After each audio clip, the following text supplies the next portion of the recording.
Computer থেকে passport সাইজের ছবি তৈরি করার জন্য প্রথমে আপনাদেরকে ফটোশপটি ওপেন করে নিতে হবে। ফটোশপটি ওপেন হয়ে যাওয়ার পর এবার আপনাদেরকে একটি ছবি এখানে অ্যাড করে নিতে হবে। ছবি অ্যাড করার জন্য ফাইল থেকে ওপেনে যান, তারপর আপনাদের নির্ধারিত ছবিটি এখানে আনুন।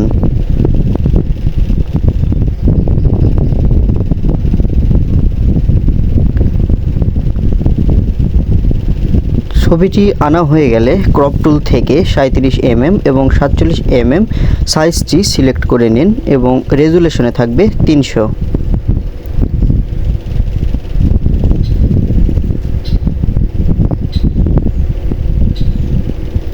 এরপর ক্রপ টুলের মাধ্যমে ছবিটির নির্ধারিত জায়গাটি ক্রপ করে নিন।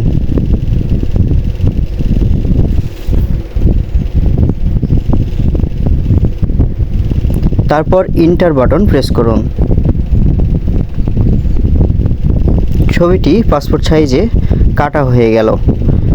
এখন ছবিটির ব্যাকগ্রাউন্ড চেঞ্জ করতে চাইলে, যদি ব্যাকগ্রাউন্ড এক কালারে হয়ে থাকে, তাহলে এখান থেকে এই টুলসের মাধ্যমে একটি ক্লিক করে সিলেক্ট করে নিতে পারবেন ব্যাকগ্রাউন্ড। এরপর সিলেক্ট হয়ে যাওয়ার পর ব্যাক বাটনে চাপ দিলেই পিছনের ব্যাকগ্রাউন্ডটি তৈরি হয়ে যাবে।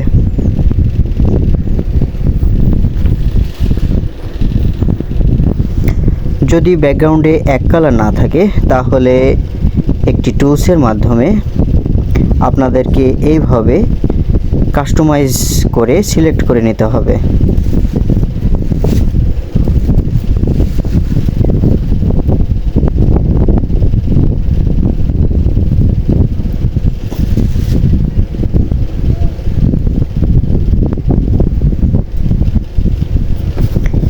এই পদ্ধতিটি একটু জটিলতার সাথে করতে হয়, তাই সাবধানতার সাথে পুরো জায়গাটা সুন্দরভাবে সিলেক্ট করে নেবেন যাতে নিখুঁত হয়।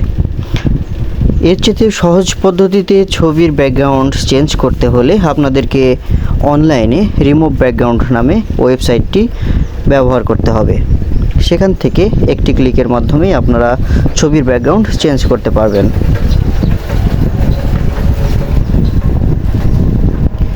এই ধরনের ইন্টারেস্টিং ভিডিও পেতে আমার চ্যানেলটি অবশ্যই সাবস্ক্রাইব করে পাশে থাকুন।